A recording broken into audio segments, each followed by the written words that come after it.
I will say, and you can concur or not, that history is very clear that character is the single most important quality in a president. I don't think you can overstate that. Welcome from the Chappelle Manuscript Foundation to the Human Side of History podcast with Professor Gil Troy. I'm Gil Troy, and this season, we're examining how the American presidency developed over time. How has it shaped national identity?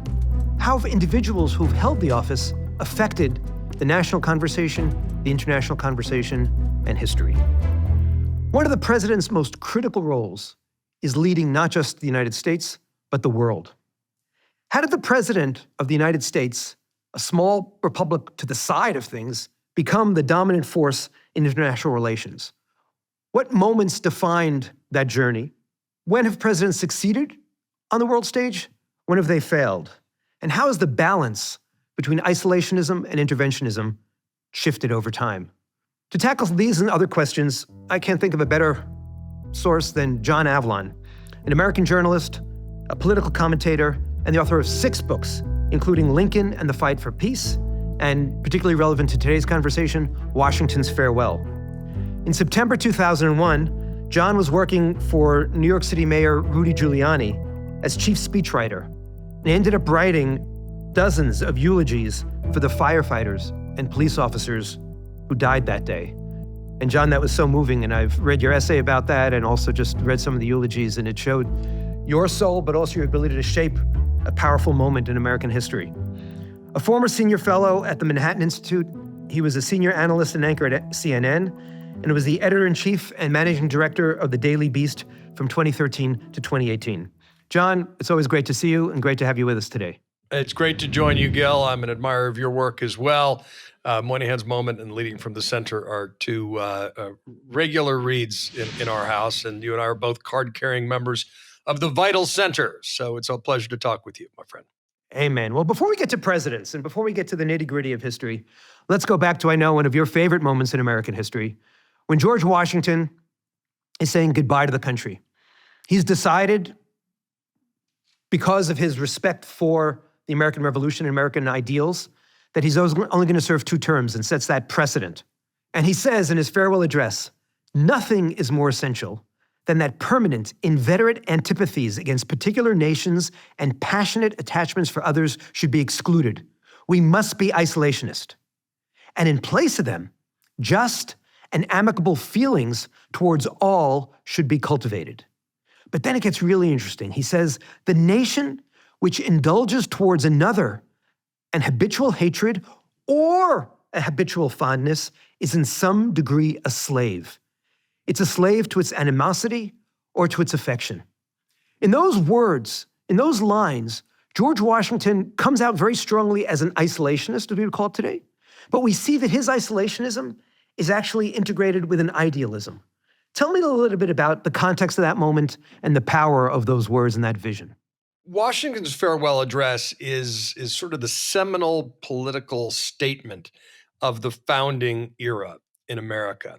It's his last political will and testament. He's writing it intentionally for future generations of Americans to follow. And he's laying down key principles of American success as he sees it. But he's also drawing very consciously, as all the founders did, on history, specifically the history of how democratic republics had failed in the past.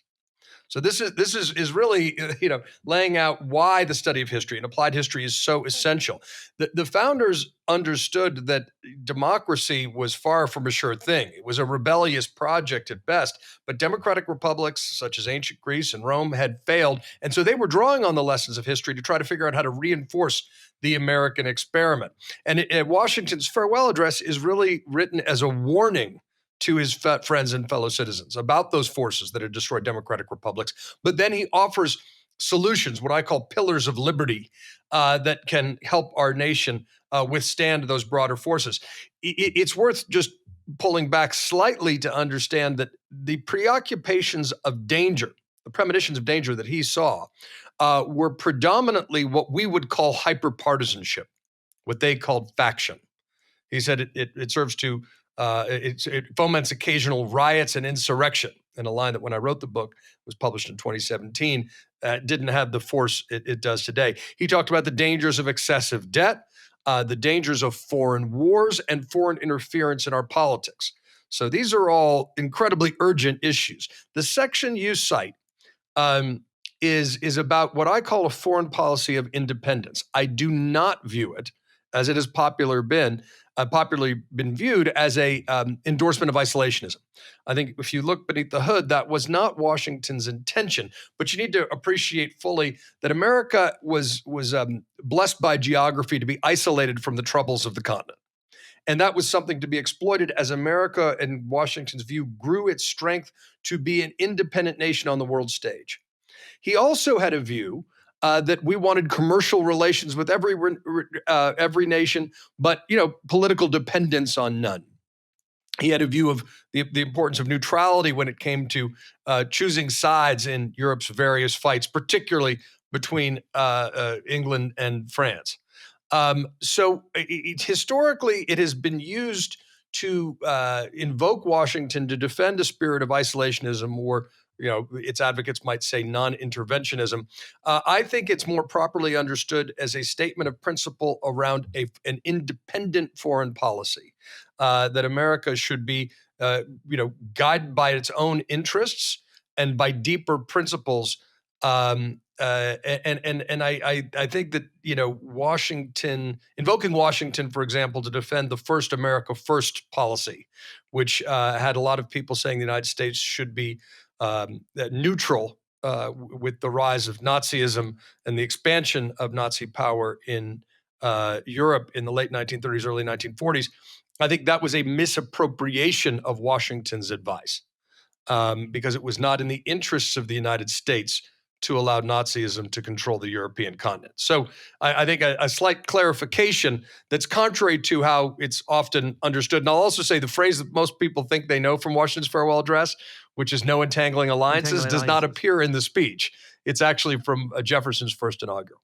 So that's a very important distinction between isolationism and independence. And that really gets to the heart of American foreign policy. And that's why I like to add that third word, idealism, because isolationism also often means kind of just burying your head in the sand and not caring about anybody else and not taking responsibility. And one of the things we see from the framers, and especially from George Washington, is a certain awareness that what they're doing is of historic import and of world import. That it's not just an internal American conversation, that we are the new world, but the new world is supposed to be an inspiration. And that doesn't just affect domestic policy and domestic policies, we should say, but affects foreign policy and the stance that America has and the independence. And I love that phrase also of the slavery, right? You can be a slavery as much to your affections, to your alliances, as you can be a slave to your enmities and to your constant tensions with others. Yes. And I think that's it's an interesting cautionary note. He was preoccupied with independence. The opposite of independence, of course, is dependence. And he felt that if America sort of fell into line, and ultimately the Jay Treaty, he was accused of throwing in with England. I think that's a misreading of the Jay Treaty, but it was certainly about not choosing. Washington was more concerned about the tyranny that came out of the anarchy in the French Revolution at that particular time, which was how the partisan system in America actually evolved, was in reaction to that conflict during the Federalist period. But I think what you see is that Washington's just warning folks to not be dependent, to not surrender their independent judgment, that there shouldn't be permanent alliances other than based on interest. And those interests could very well be reflected in common perspectives on the world, democracy. But at the same time, Jefferson, Secretary of State, is saying that America should throw in with the French Revolution as part of an expanding empire of liberty. And what Washington and Hamilton and Adams particularly were saying was pump the brakes, because they understood, as I believe to be true, that often anarchy can be the quickest path to tyranny. And so, you want to walk that line between monarchy and the mob. You don't want either of those extremes. And that requires principled independence in foreign policy, particularly at that time. And the Federalist Papers in particular are constantly worried both about the mob and anarchy. So I'm sure when you came out with your book, people said off their, high school 5 in AP, wait a minute, what are you talking about? Of course America was isolationist. Isn't that what the Monroe Doctrine was all about? So help us leave Washington and go deeper into the 19th century and this assumption, which I agree with you is an oversimplification of American quote unquote isolationism vis-a-vis Monroe and the others. Yeah. So again, everything needs to be understood within the context of its time. And America's greatest strength was that it was isolated from continental squabbles. We're a nation of immigrants. We were in the process of overtaking the continent below Canada, obviously, a point that needs to be underlined today. But the Louisiana Purchase from France, which gained under Jefferson, was probably the greatest real estate deal in history, to put it in sort of crass contemporary terms. But the point is that we did not need to be captive of these centuries-old resentments, right? We sometimes don't fully appreciate, as a nation of immigrants, the profound diversity of immigration, even within the narrow continental European context. So, we had English and French and Germans and Dutch living side by side in peace, right? That was a revolution and a revelation in the context of all those centuries of fights, let alone Protestants and Catholics. If you go to the Flushing Remonstrance in New York, and I recommend everybody read Russell Shorto's book Island at the Center of the World, and then its subsequent follow-up, which just came out. New York, in particular, its secret to success is indeed when there were a number of Jewish refugees that came to New York and people wanted to kick them out. The Dutch said, absolutely not. We are a trading colony, and anyone here who abides by the rules is welcome. Right. So we throw out the idea that this is going to be a religious colony or dedicated to any particular nation. It's about following the rules and working together. And Washington underlines that in his brilliant and I think the most eloquent statement of religious liberty to the Hebrew congregation in Newport, Rhode Island, in which he says, our nation will give bigotry no sanction. I say all this to say that America is a nation of immigrants. People were coming to the country from the beginning. We were expanding across the continent. But as Will Rogers once joked, America's got the two greatest friends any nation ever had. They're called the Atlantic and Pacific Ocean. And at the time, we took great strategic value from that. James Monroe and John Quincy Adams, as Secretary of State, came up with something called the Monroe Doctrine, which basically says, we're going to have our sphere of influence here in North America, and colonial powers stay out. You worry about you. We've got this area, and indeed, America, would sort of tacitly encourage people like Simón de Bolívar kicking out colonial powers. It was sort of an extension of the American experiment. And obviously the history is a little bit fraught, but the basic idea is America is a independent enterprise that wants to have commercial relations with many nations, but we don't want to get into the imperial or empire building game. And we want to remain isolated from that tradition.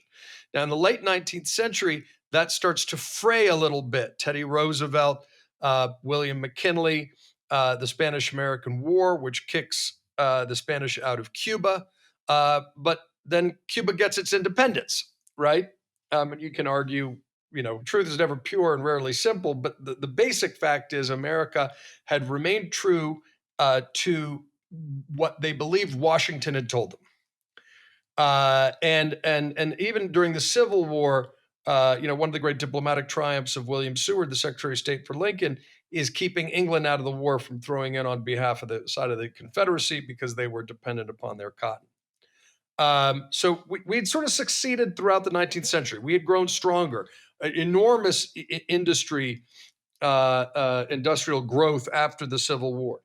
And so the story of the 19th century of that growth in American power exceeded Washington's greatest dreams. If you consider it's only 125 years since the founding of the nation, but Washington's vision was give America enough time to establish its strength economically and militarily to be an independent nation on the world stage. And we had done that.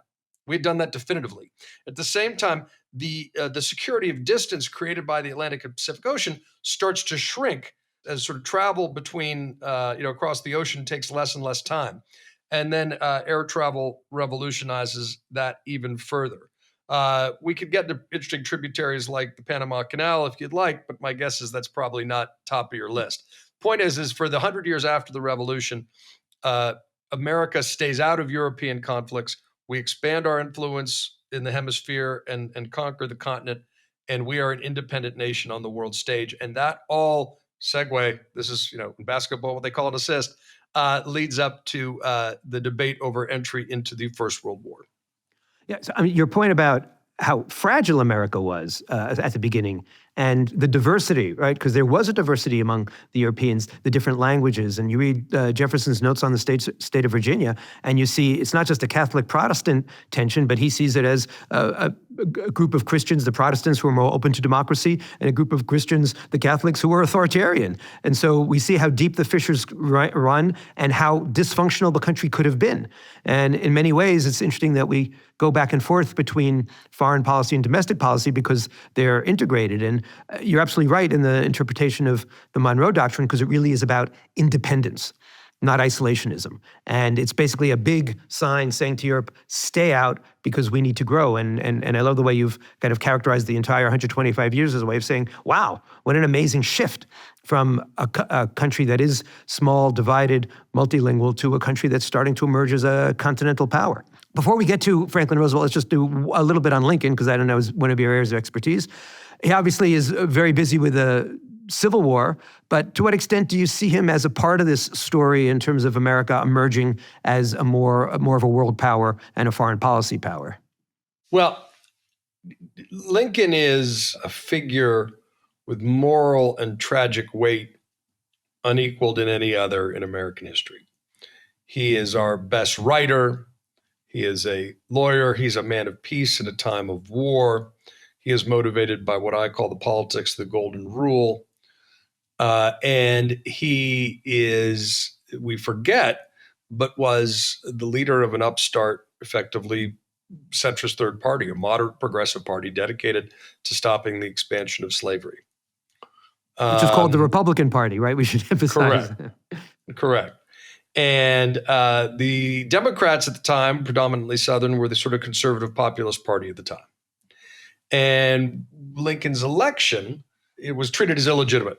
Lincoln managed to keep his equanimity and his magnanimity and his empathy even throughout the Civil War, which is a moral feat, which is one of the reasons why he retained such gravity in our national story and internationally as well. It's not just that he ended up ending slavery as a byproduct of the Civil War.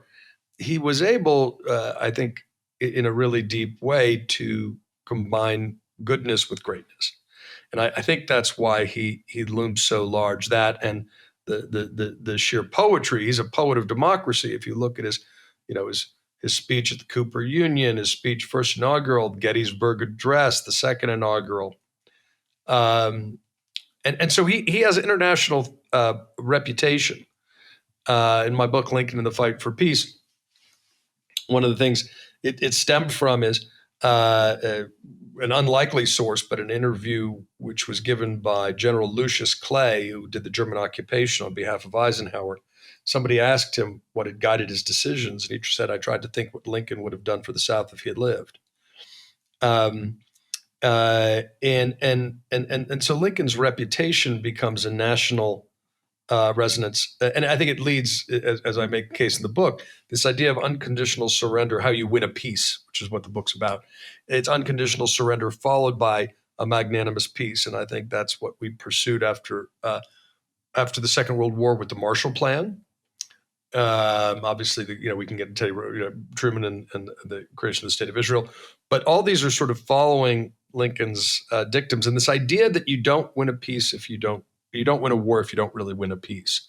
And the creation of the American system after the Second World War was informed by Lincoln's vision, but also the failures after the First World War with the Treaty of Versailles. I like how you connect the dots between what you call his moral feat, his moral greatness, and his presidential effectiveness, because I think that really gets to the eternal questions of presidential character. I will say, and you can concur or not, that history is very clear that character is the single most important quality in a president. I don't think you can overstate that. Absolutely. And it's funny, in other podcasts we've spoken to people and said, what's the secret sauce? Historian David Greenberg, for example, was saying, you come in expecting one agenda and history happens and all kinds of other things emerge, right? Look at George W. Bush, as you will know, from 2001, he promising to be a domestic policy president and all of a sudden has 9/11 on his hands. And if you don't trust the character, if you don't have that internal sense of values, you're in trouble. But I want to go to something else which is essential to your book. Let's just spend a little bit more time on the power of that title and the fight for peace. Because I think many Americans don't see that connection between unconditional surrender and then a magnanimous peace. They think that if you fight too viciously, then somehow you've lost your morality, when in many ways sometimes that is actually the moral way to fight, because you're ultimately trying to defend not just your home and heartland, but you're also trying to defend core ideals. Yeah. So this gets to sort of Sherman's view, right? Which is war is hell, and therefore the most moral war is the one that is all out and short. Now, what Lincoln is very careful to do over the course of the war is not to demonize people he disagrees with. So he says things that are very contrary to sort of the political, what are typical sort of nationalistic red meat, right? Which is demonizing people in opposition. He says, I'm not anti-South, I'm anti-slavery. The Southerners are just what we would be if we were in their position. There's a certain moral imagination in his ability to bridge divides. He does not fall into these stark dualities. And that's an essential understanding of his moral view. But he also does, really, he wants generals who are going to fight, right? He wants to be aggressive. And he understands, in a way that I think was vindicated by history, that you needed unconditional surrender followed by a magnanimous peace, that those two things work together. And indeed, one of the ways he's thinking about reuniting the nation is through economic growth and trying to look west. He's facilitated the creation of the Transcontinental Railroad and land grant colleges, even in the middle of the Civil War. He's thinking about what a post-war America will look like, and he says, he really thinks that we're going to expand westward, and that shared prosperity will help reunite the nation and help us get over the wounds of war. But he does really believe that. If people don't accept defeat, then you will be victim to or you will open the door to what has become known as lost cause mythology. That was in the context of the South. The South saying some people, and this is Andrew Johnson, his successor after the assassination, didn't help here, but sort of say, well, we didn't really lose. It was a noble cause. The same thing after the Treaty of Versailles. It was sort of a blood and soil view of things. That the Germans had been robbed of their dignity and didn't really lose, right? This is the danger of, after the Treaty of Versailles, after the First World War, of a ceasefire before surrender. And then you had reparations and the whole cycle, deepens. So the essential point here is that your opponents need to accept defeat, and then it is a responsibility of the victor to wage peace, to work at it, to do the work of healing the wounds, of rebuilding your enemies, and treating them in a way that will help get past a civil war. You do not salt the fields after a civil war, like with Carthage. You've got to rebuild. You ultimately have to live together as one people, and that requires a special sense of responsibility and not deepening down on doubling down on the demonization of people you've disagreed with. And that moral leadership and that example of individual character is absolutely essential. And a beautiful illustration of that is U.S. Grant, Ulysses Simpson Grant, who was nicknamed Unconditional Surrender Grant, at Appomattox, allowing the Confederate soldiers, the defeated Southerners, to keep their horses for the plowing. And that's exactly that tension, which I think is missing in often the conversation today. Now, you mentioned World War I. Let's just spend 2 minutes on that, because I think it's a critical piece in understanding the quote-unquote isolationism, if you will, of the 1930s and 40s. When you look at World War I, to what extent do you look at it as a misfire, a mistake for the United States to get in, or was it simply a mistake in the way the United States got out, or what went on there? Well, the mistake was in the way that the Treaty of Versailles was handled. It was a horrific war. Its impact is, I think, underappreciated today. The United States, there was great resistance to getting in and getting involved. Again, the sense that we don't have a dog in that fight, that the continental fights and forces should not be our own. The United States should remain neutral. Now, the tricky thing there is, when you are neutral in times of great moral crisis, neutral in between good and evil, or at least aggressors and the invaded, that you inevitably end up empowering the aggressor through your indifference. But there's a great debate, right? I mean, we're still a half world away. It's not terribly easy to get across the ocean. And Wilson, like FDR and LBJ after him, campaigns for re-election saying we're not going to get in the war. And then events somewhat overtake and we get in the war. It's over very quickly once the United States gets in. We're crucial reinforcements at an essential time. The Germans are pushed back.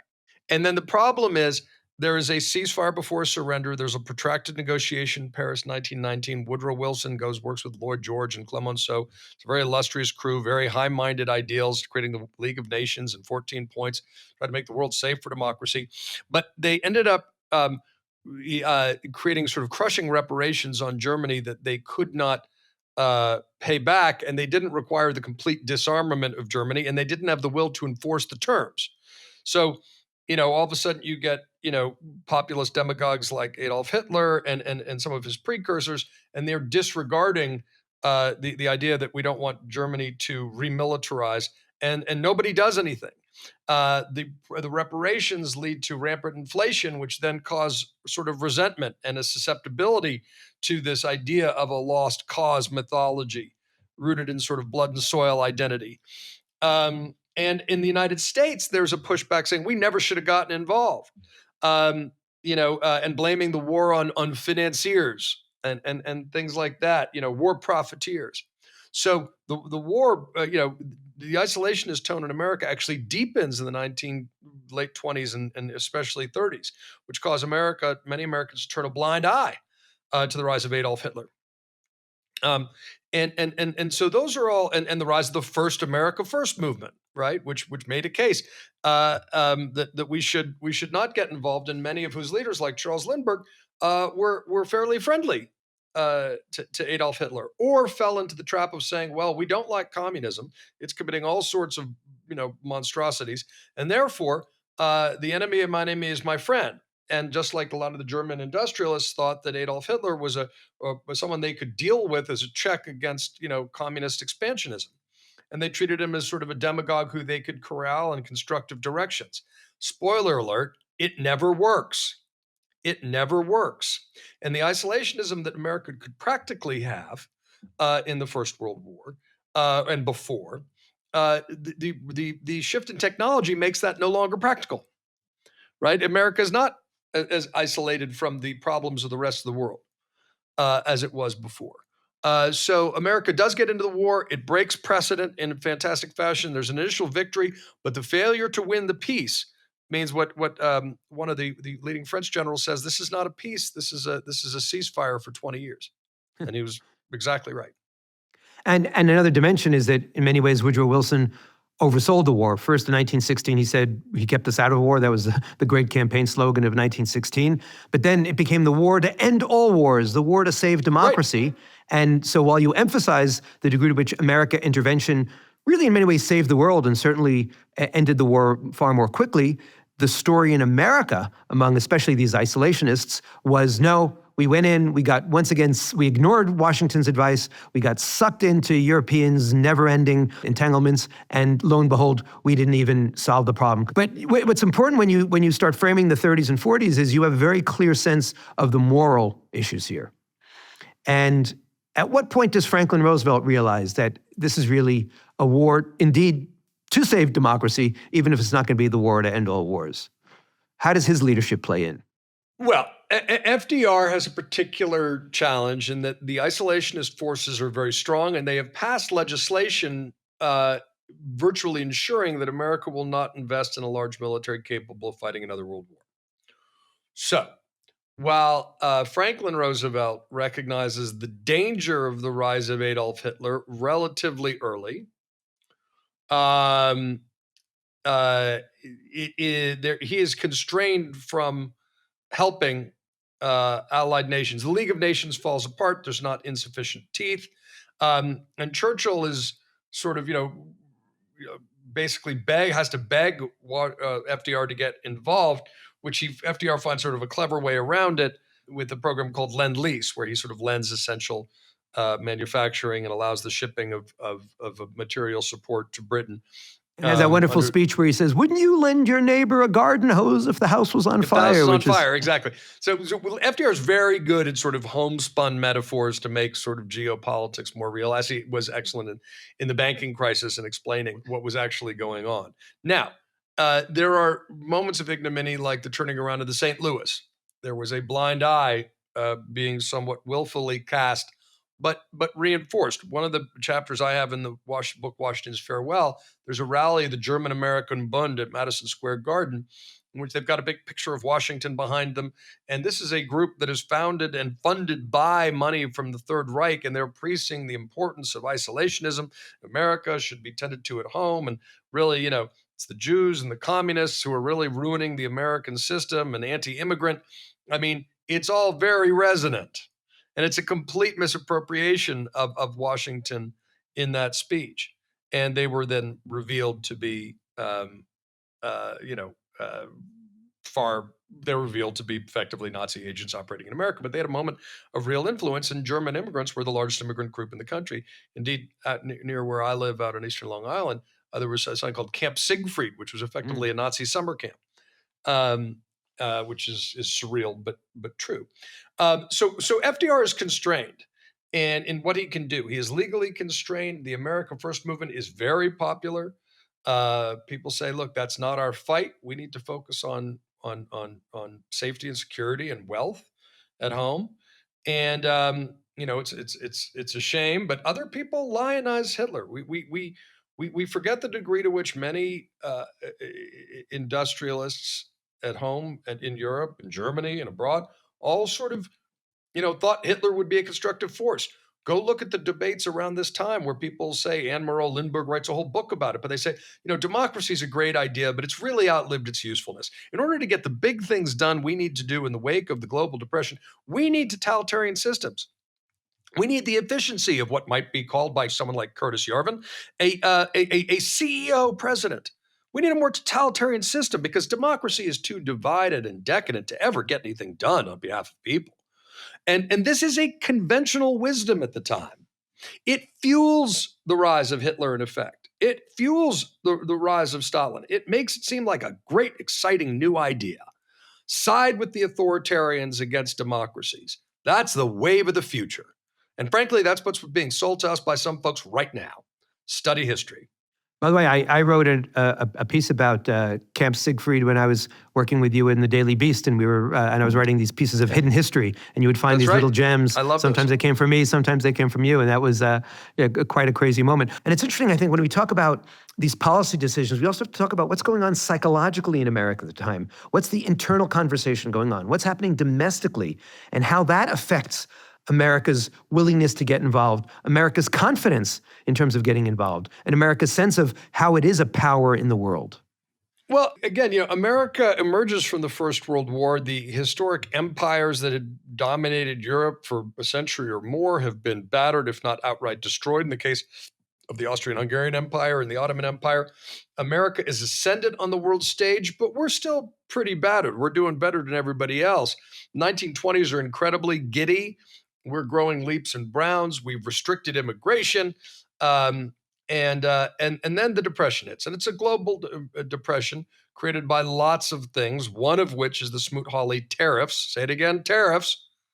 That were a fantastically incorrect reaction to what was then sort of a global recession that turns into a depression. America's self-identity is battered by the sheer scope and scale of the Great Depression is something we have thankfully not seen since, in part because we learned a lot of lessons, right? That's one of the reasons, we have sort of central bank strategy for dealing with global calamities and making sure that nothing like that occurs. These are not simply business cycles that need to be absorbed, as some people suggested at the time. That we can do things, and you can have debates about Keynes versus Milton Friedman and all that stuff.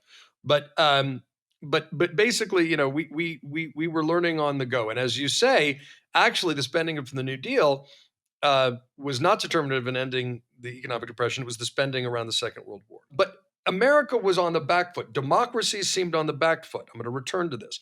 The authoritarian leaders seemed to be the ones who were offering efficiency, wealth without liberty. They were getting great big things done, like building the Autobahn, right?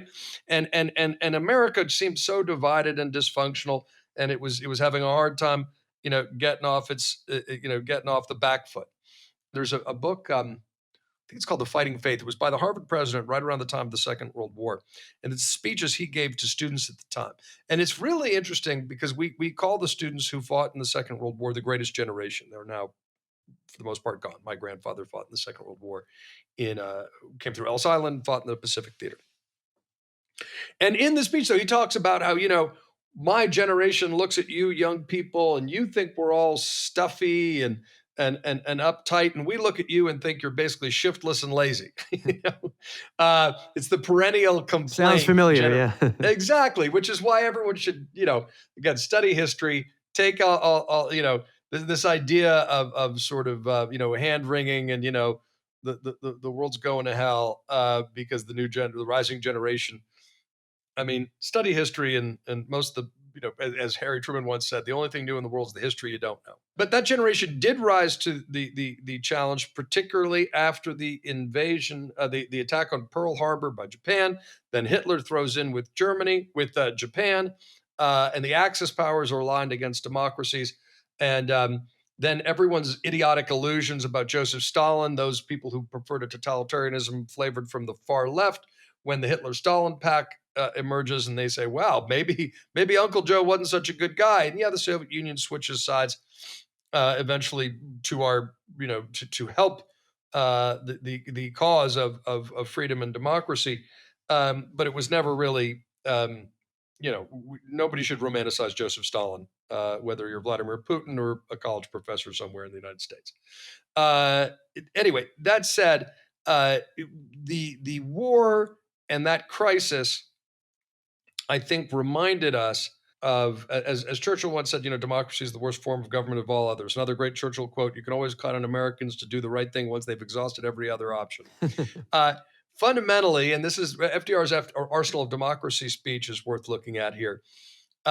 When these voices come around periodically, preaching isolationism, which is designed to simultaneously appeal to comfort and the appearance of peace, while appeasing, and this is critical, appeasing dictators and aggressors in war, and saying that we should treat all these things as neutral, or we should really look on the bright side of totalitarian and authoritarian powers. We can have peace and prosperity if only we would just stop meddling, mind our own business, let them do what they do, maybe form alliances with these organizations, because democracy is really inefficient, weak, divided, and dysfunctional by comparison to the discipline and greatness that can come from a dictatorial power. That is pure BS. Free people have far more strength and power. For all the inefficiencies of democracy, pluralism has more power than dictatorship at the end of the day. And if we have to learn this again, so be it. But don't fall for this stuff, folks. We have heard these arguments before. They do not end well. Don't fall for it. So it's interesting. I love teaching FDR 39, 40, 41, because it's a classic textbook case of presidential leadership. First of all, he has a vision. He knows where he wants to lead the people. Secondly, he knows that he can't gallop ahead.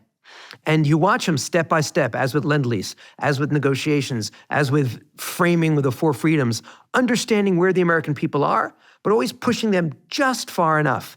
And it's extraordinary 2 years, which really teaches us the power of presidential leadership. And going back to you and your analysis of Lincoln, also a moral feat. It's because there is a sense of right and wrong, and there's a sense of where we have to go.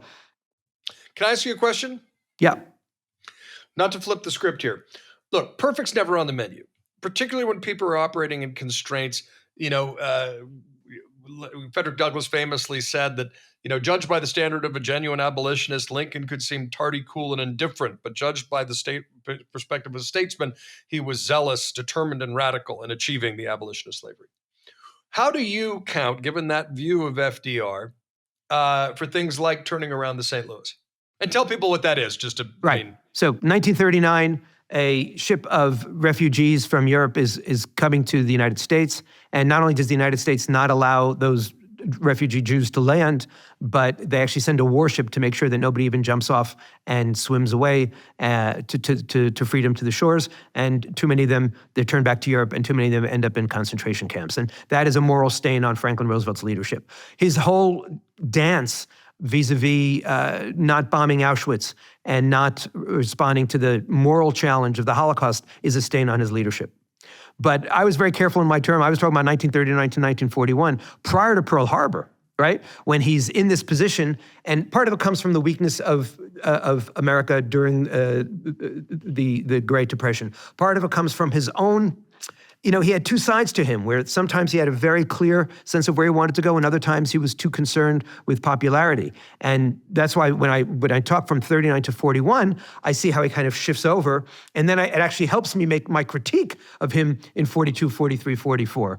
And that's part of the dance of presidential leadership and presidential analysis, that we don't look at all of them as perfect idols, but we look at them as flawed human beings who sometimes got it right and sometimes got it wrong. Does that help? It does, and I think it's so important for people to appreciate that particularly when you're talking about leaders in a democracy, it's really important not to put them on a pedestal, to understand them as human beings who are inherently flawed. And there is still a right and wrong side of history, but understanding them as flawed human beings is more interesting. There's a really interesting book you may be familiar with, but John Gardner, a somewhat forgotten writer, but quite a good one, did a book soon after Roosevelt's death, looking at sort of as a character study and a management study and a leadership study. And Roosevelt is constantly, as a political leader, in this account, he is not a conviction politician. He has broad goals, that's true, but he's constantly tacking. He will say one thing to one group and one to another. He will set aides off against one another. He says famously, "I never let my left hand know what my right hand's doing." And so it's not a portrait of a kind of resolute leadership exactly. He knows where he's steering. He knows where he's going, but it's more someone who's constantly shifting the sailboat to try to achieve his goal on the horizon. No, absolutely. And, there's a famous moment when Ray Moley, one of his economic advisors and speechwriters, says, "How do I reconcile these two?" And he said, "Oh, just take it and weave it all together," right? And so there was that dimension to him. He's lucky in history in that ultimately he was vindicated by his decision to go into World War II and America's tremendous victory, and indeed the holy work of your grandfather and the greatest generation. And that's also part of the story that we have to tell our students, that you don't know the outcomes, but you have to first have some sort of moral compass and try to go ahead. So there's this delightful letter in the Chappelle Manuscript Foundation, which kind of captures many of these things, because as Harry Woodring, the Secretary of War, resigns because he's a man from Kansas, landlocked, looks at himself as, to use that word, isolationist, Franklin Roosevelt does two things. One, he's gracious. He doesn't say, "How dare you resign?" But he starts in June 20th, 1940. "This is a mighty nice letter of yours, and I greatly appreciate it." That sense of civility, that sense of dignity is often missing from American politics left and right today. And then he says, "Don't worry about maintaining the non-intervention policy." You used that phrase before. "We're most certainly going to do that, barring, of course, an attack on the validity of the Monroe Doctrine." And that's Roosevelt's also classic, right? "Don't worry, we're not going to do it unless we have to." And that's the dance. And that's actually a nice setup also for the last few minutes we have to talk about, which is the Cold War and the kind of leadership we saw from both sides of the aisle. And I think it's really important, especially you as one of my favorite centrists, the other one being me, so we're in competition, to talk about the bipartisan quality of the Cold War leadership, and also the notion that Arthur Vandenberg, recovering isolationist, saw World War II and said politics stops at the water's edge. And I think those two ideas of bipartisanship and of also, in some ways, nonpartisanship, which are two different ideas, are very important when we think about foreign policy, when we think about democracy, and we think about presidential leadership. Yeah, and as you say, Vandenberg is an isolationist. He's a former newspaper editor from Michigan. A lot of journalists in Congress at that time. And Pearl Harbor changes most people's perspective, right? And then you're all in to win the war, to unite the nation. We were attacked, and this is sort of what FDR was breezily referring to: violation of the Monroe Doctrine. Well, yeah, but Pearl Harbor would count as that. It's the way the nation does rally, and interestingly, he brings on Republican Henry Stimson as Secretary of War. These efforts. Churchill's running in England sort of a coalition government. We sometimes forget that in these great moments of crisis, partisanship necessarily fades as it should. There's much more of a focus on national unity and a national effort. And these are often our greatest moments, which is something you and I as centrists, I think, try to remind people and recall to. And Vandenberg, he says partisan politics ought to end at the water's edge, and then helps lead the effort to get the Marshall Plan passed. And, this is Harry Truman as president now. The nation has just won the war at great cost, material and blood and treasure. And then there's this crazy idea that we're going to rebuild our enemies. We're going to rebuild our allies and our enemies to stop Stalin's expansionism, communist expansionism in the East after Yalta, which was badly handled. And it's a sales job, and it's bipartisan. And they sell this to the American people. You're going to forego a peace dividend to rebuild Germany as well as our allies. It is the best money America ever spent. Harry Truman taps Herbert Hoover to go sell it and administer it. This is food relief, but it's also rebuilding. It's a massive undertaking. It is one of America's greatest moments. It is unconditional surrender followed by a magnanimous peace, and it helps block the expansion of communism. And, Truman and Marshall and this moment that is bipartisan is really one of America's greatest moments. And that, combined with creative institutions like NATO, helped deliver basically an unprecedented 75 years of relative peace and prosperity in Europe.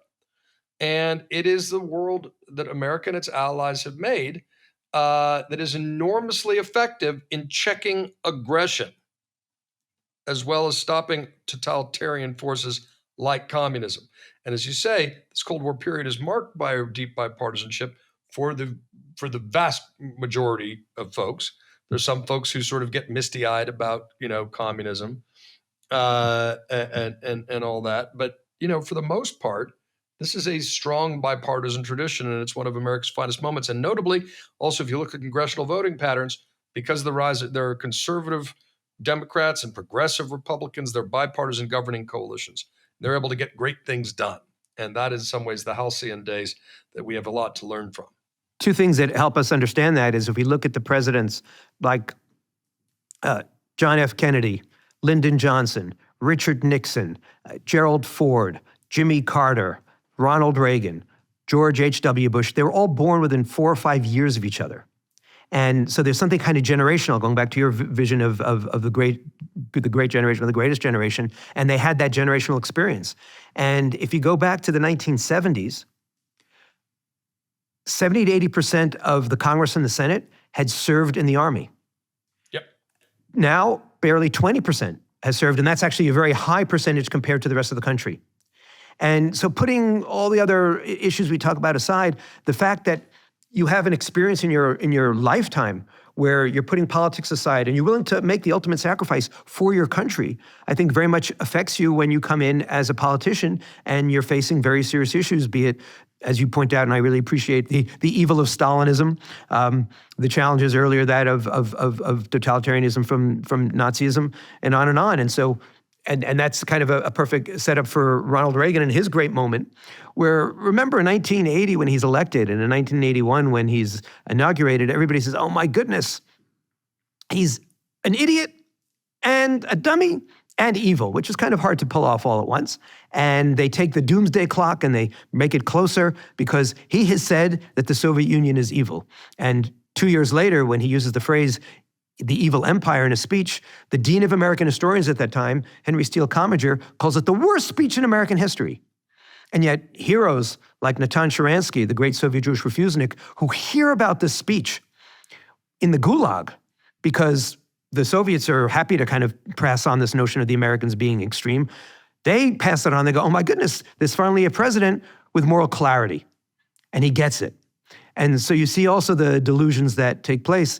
And when we look at a photo of Ronald Reagan getting up and saying, Mr. Gorbachev, tear down this wall.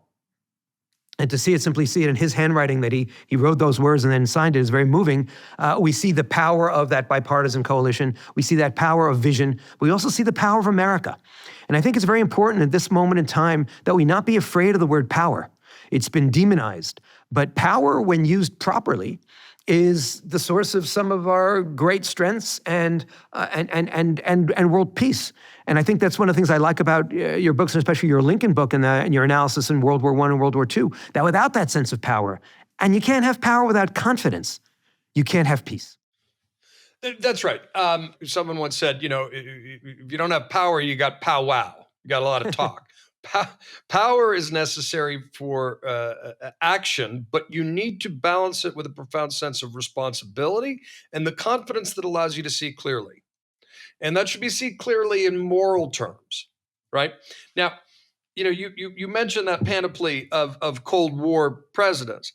And there's a meaningful, if subtle but meaningful difference in the détente policy of Nixon and Kissinger and Reagan's view, which was much more moral, right?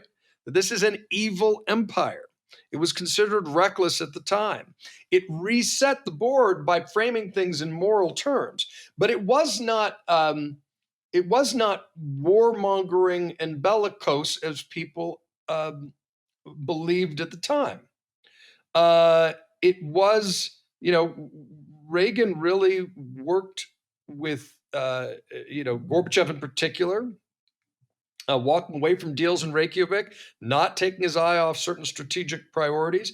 But that speech that you referenced, and which is in the archives, and there was a fight within the State Department about whether or not to use that line, tear down this wall. Was it? But Reagan insisted, and he was right, because if you can't see the self-evident moral, if you can't lean into the self-evident moral clarity of the Berlin Wall, then what good is it, right? I mean, this is the idea that our country is not, as JFK once said, our country is not perfect, but we never had to build a wall to keep our people in. These are profound truths, and again, ignoring what's happening behind the wall is its own sort of willful blindness. One of my great heroes is Václav Havel, and I think studying those dissidents is enormously important right now. So when Natan Sharansky hears about the evil empire speech and it spreads through people suffering in the Gulag, it's because Reagan had the courage to speak with great moral clarity about what is essentially a moral issue and frame it in moral terms. But that framing of things in moral terms does not need to be accompanied by saber rattling. It does need to come from a position of strength. And if you need, a sort of unsung, lesser known heroes of the Cold War, but you wrote a great book, I mentioned Moynihan's Moment. Senator Daniel Patrick Moynihan was predicting the decline of the Soviet Union because he said, look, they can't feed themselves, So leaning into those, with having the confidence of understanding the strength of a free society operating in a coalition of democracies, you don't fall into the other trap we sometimes make. It's a human thing, not a democracy thing, to overestimate the strength of our enemies. Don't buy their rhetoric. Have the confidence to say, no, we're stronger and we're going to lean into those strengths, particularly economic. And we will try to make sure that we are keeping the moral stakes in mind without, unnecessarily leading to armed conflict, which creates its own brutal logic. And it was brilliantly navigated by, among others, Reagan. And so when you see the alternative being pushed again, don't pass moral judgment on dictators and totalitarians. In the cause of peace, ignore whatever evil they might find. Find ways to rationalize it. That will lead to peace and prosperity. History's really clear. No, it won't. No, it won't. Absolutely, and the greatness of Moynihan and then Reagan was it was countercultural move, because everybody knew in the 1970s that the Soviet Union was on the way up and America was on the way down. And they said no. And it's interesting, Moynihan, Reagan, Margaret Thatcher, Pope John Paul were among the few who actually recognized that the Soviet Union was teetering. Many, many people on the inside, Natan Sharansky and others, recognized that it was teetering from the inside, but from the outside to actually see that and to have the confidence was very important. It's interesting you've kind of closed the circle, because we've been talking about this tension between idealism and isolationism and interventionism, but actually there's a deeper tension that you keep on coming back to, which is moral leadership versus transactional leadership. And I think that's important in foreign policy, but also important in domestic policy. And at the end of the day, it really is a matter of character. So I really want to thank you for really a tour de force. I mean, you took us on a tour of American history through its foreign policy over 2.5 centuries with a strong, vivid ability to tell a story, which is not surprising given your career at CNN and the Daily Beast and your amazing books. And so I urge our readers to go on the website and read your books. I look forward to reading your next book on Theodore Roosevelt and the Man in the Arena. And so I want to thank you, and I also want to thank everyone else for joining us today on the Human Side of History podcast with Professor Gil Troy. Be sure to subscribe so you never miss an episode. You can also read the historic documents we discussed today in full at chappelle.org, and that's with 1 P and 2 L's. We'll also find a rich collection of manuscripts and articles explaining history. Links to the document are in the show notes, and a special thanks to our production team at Doc Your Story for making this series possible. See you next time. And thanks again, John. Good luck with the book. Thank you, Gil.